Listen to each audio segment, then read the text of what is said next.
करेंगे, बहुत मौका है पवन सिंह। तो भाई भोजपुरी इंडस्ट्री ऐसी हो गई है आज की आज वायरल होने के लिए लड़कियां कुछ भी बोल जा रही हैं, कुछ भी कहे जा रही हैं। सुनिए आप सब इस वीडियो में। अगर आपको पवन सिंह के साथ काम करने का मौका मिलेगा तो आप कीजिएगा? नहीं, हम तो नहीं करेंगे, बहुत मौका है पवन सिंह।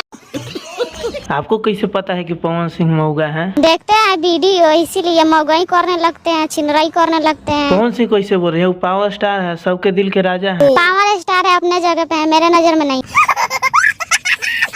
तो भाई आपको ये बता दूं कि ये एक लड़की बस वायरल होने के लिए कुछ भी बोले जा रही है, कुछ भी कहे जा रही है। ज्यादा बात नहीं है, बस इसे वायरल होना है और वायरल होने के लिए ये कुछ भी बोल सकती है। तो इस वीडियो को शेयर करिए, इतना करिए कि इस लड़की के पास ये वीडियो पहुंच जाए। और अगर आपको ये लड़की सामने मिले तो आप क्या कहिएगा वो कमेंट बॉक्स में अवश्य बता दे। और वीडियो को लाइक करके चैनल को सब्सक्राइब अवश्य कर ले, क्योंकि ऐसे ऐसे ही अपडेट मैं अपने चैनल पे लाते रहता हूँ, तो आपसे छूट ना जाए। धन्यवाद दोस्तों, मिलता हूँ अगली अपडेट में। नेक्स्ट अपडेट बवाल अपडेट के साथ आऊंगा पावर स्टार पवन सिंह के गाने को लेकर।